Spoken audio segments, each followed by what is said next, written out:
buhay sa kolehiyo ay maaaring maging matindi sa pagitan ng mga klase, pagsusulit at mga pressure sa pakikisalamuha.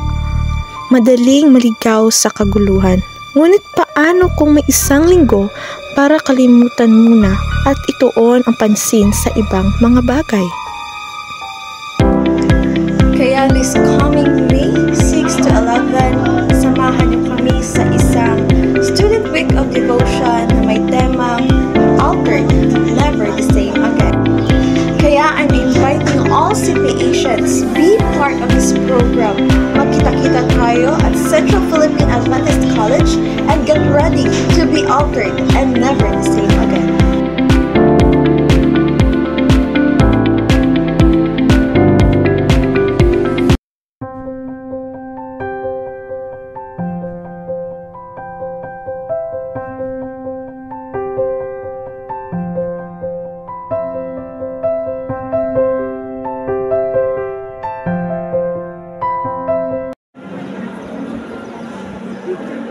Life can seem so wonderful with all the pieces and ways, but deep inside your head, we long for better days than Jesus.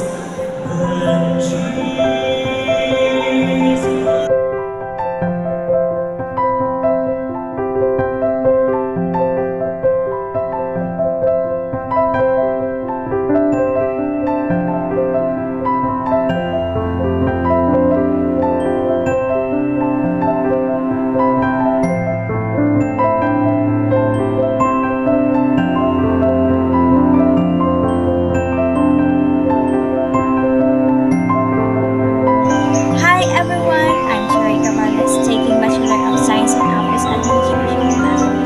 As a student who attended Student Week of Devotion is my privilege. Sometimes we reject Jesus, but Jesus never fails to feel His unconditional love and His goodness. If you want to be altered, come to Jesus. This Student Week of Devotion is a great help not only for the social aspect but at the same time for the spiritual aspects of every student. Bilang mga Kristiyano, tayo ay humaharap sa iba't ibang pagsubok o karanasan sa ating buhay. Ngunit kung nais nating baguhin ang karanasang ito, all just we need is to get ready to be altered by God and never the same again.